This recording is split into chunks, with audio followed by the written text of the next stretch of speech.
ഇന്ന് തന്നെ ഡൗൺലോഡ് ചെയ്യൂ. കാണൂ നിങ്ങളുടെ ഫേവറേറ്റ് ഷോസ്. നീ കണ്ടു ശീലിച്ച സിതാര ശ്രീനിവാസ് കോടീശ്വരിയാണ്. എന്തും നേടിയെടുക്കാൻ കഴിവുള്ളവളാ.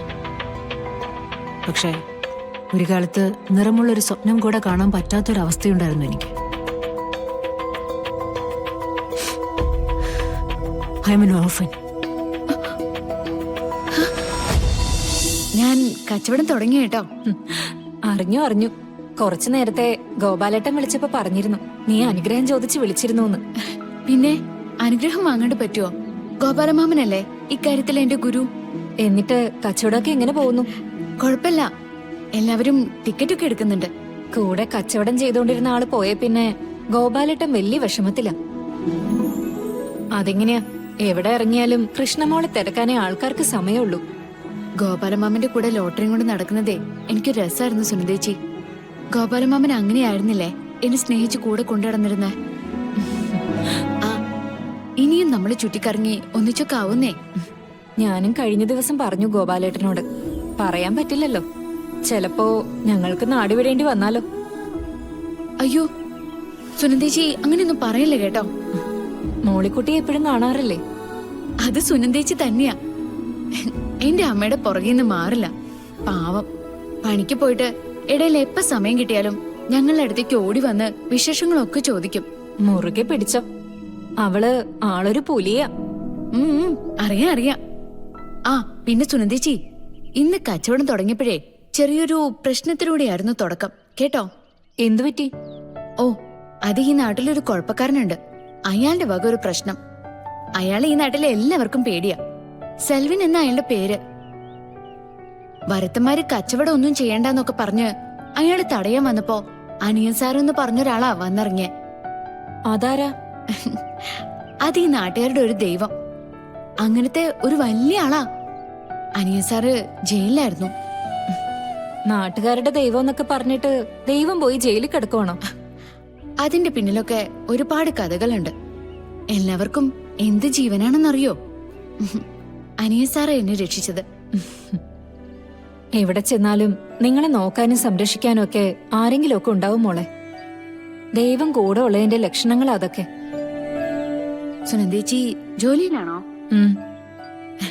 എന്നാ പണി നടക്കട്ടെ. ഞാനേ ഇവിടേക്ക് ഒന്ന് പരിചയപ്പെട്ട് വരുന്നതേ ഉള്ളൂ. ആൾക്കാരെയൊക്കെ ഒന്ന് തപ്പിപ്പിടിക്കട്ടെ. ശരി മോളെ.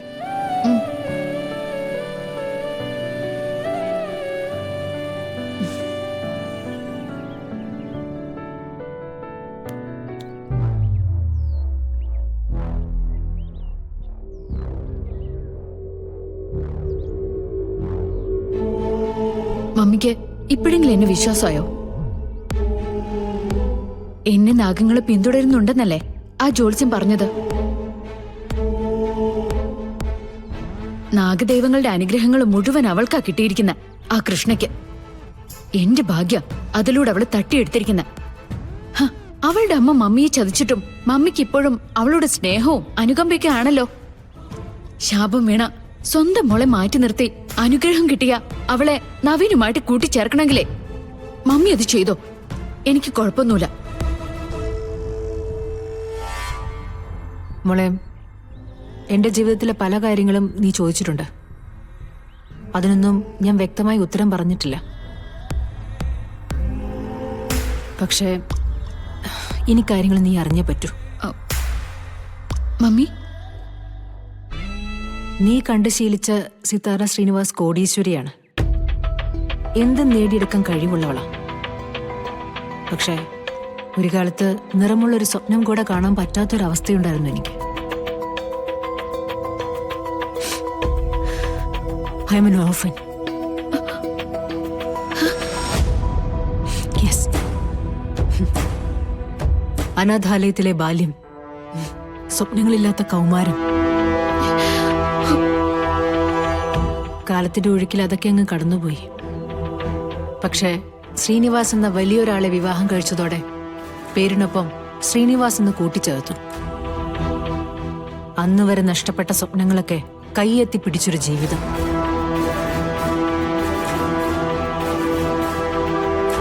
ഈ ലോകത്തിലെ ഏറ്റവും ഭാഗ്യവതി ഞാനാണെന്ന് അഭിമാനിച്ചിട്ടുണ്ട്. ചില നേരത്തൊക്കെ അഹങ്കരിച്ചിട്ട് പോലുമുണ്ട്. പക്ഷേ അനാഥയായ ആ പെൺകുട്ടിയെ തേടി വന്ന സന്തോഷമൊക്കെ കുറച്ചു നാളത്തേക്ക് മാത്രമേ ഉണ്ടായിരുന്നുള്ളൂ. കൃഷ്ണയുടെ അമ്മ സ്വന്തം അനിയത്തി തന്നെയായിരുന്നു എനിക്ക്. അവളെ എല്ലാം തകർത്തില്ലാണ്ടാക്കിയത്. പക്ഷെ ശ്രീനിവാസൻ ഇത്രയും ക്രൂരത എന്നോട് കാണിക്കാൻ പറ്റിയത് എങ്ങനെയെന്ന് എത്ര ആലോചിച്ചിട്ടും എനിക്ക് പിടികിട്ടിയില്ല. മമ്മി, എന്താ മമ്മി ഇതൊക്കെ? തർക്കങ്ങൾക്കും ബഹളങ്ങൾക്കൊക്കെ ശേഷം നിന്നെ പ്രസവിക്കാൻ വേണ്ടി ഞാൻ ഹോസ്പിറ്റലിലുണ്ടായിരുന്ന നാളുകൾ. ഞാൻ പ്രസവിച്ചു എന്നറിഞ്ഞപ്പോ സ്വന്തം മകളെ കാണാൻ ആ മനുഷ്യൻ ഓടിയെത്തിയില്ല. പകരം അയാൾ വന്നത് ഒരു കൊലപാതകയായിട്ടാ. എന്തിന്? അന്ന് ഡ്യൂട്ടിയിലുണ്ടായിരുന്ന ഡോക്ടർമാരും നഴ്സുമാരും പറഞ്ഞത് നിന്നെ തട്ടിയെടുക്കാനായിട്ട് അവരെ ശ്രമിച്ചു എന്നാ. ഭാഗ്യത്തിനാ ഒന്നും സംഭവിക്കാതെ നീ ബാക്കിയായത്. അതിനിടയില് അയാളോടൊപ്പം വന്ന കൊലയാളിയുമായിട്ട് എന്തൊക്കെയോ വാക്കുതർക്കം ഉണ്ടായി. അത് പിന്നെ കയ്യാങ്കളിയായി. നിന്റെ അച്ഛന്റെ കൈകൊണ്ട് ആ കൊലയാളി മരിച്ചു. അതിന്റെ പേരിൽ ശ്രീനിവാസ് ജയിലിലുമായി. ഹോസ്പിറ്റലിൽ നിന്ന് ഡിസ്ചാർജ് ആയപ്പോ നിന്നെ കൊണ്ട് അവിടെ നിൽക്കാനായിട്ട് എനിക്ക് ധൈര്യമില്ലായിരുന്നു. ആരും കണ്ടുപിടിക്കാത്ത ഒരിടത്തേക്ക് പോണം, നിന്നെ വളർത്തണം, അതുമാത്രമായിരുന്നു എന്റെ മനസ്സിൽ. ഇത്രയും വലിയ ക്രൂരനാണോ അയാള്? ഞാൻ പരിചയപ്പെടുകയും സ്നേഹിക്കുകയും ചെയ്ത ശ്രീനിവാസിന്റെ സ്വഭാവം വെച്ച് ആ മാറ്റം എങ്ങനെ വന്നു എനിക്ക് മനസ്സിലായില്ല. പിന്നെ പതുക്കെ പതുക്കെ മനസ്സിലായി. ശാന്തിയായിരുന്നു ഇതിന്റെ പിന്നിൽ. പിന്നെ ജയിലിൽ നിന്ന് പരോളിലിറങ്ങിയപ്പോ ശ്രീനിവാസ് എന്നെ കാണാൻ വന്നിരുന്നു. പക്ഷെ ഞാൻ ആട്ടി ഓടിച്ചു.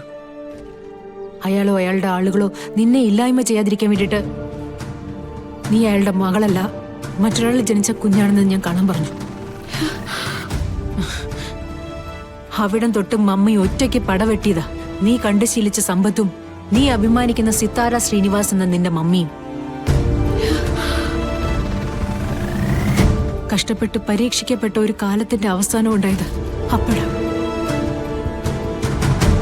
വാശിയും വൈരാഗ്യം അല്ലാതെ സിത്താര ശ്രീനിവാസിന് അന്നറിയാവുന്ന ഒരു വികാരങ്ങളും ഉണ്ടായിരുന്നില്ല. അതിനിടയിൽ ഉള്ളിന്റെ ഉള്ളിൽ കൂട്ടിവെച്ച സ്നേഹം മുഴുവനും മമ്മി തന്നത് നിനക്ക് വേണ്ടി മാത്രമാണ്, അറിയോ? മമ്മി,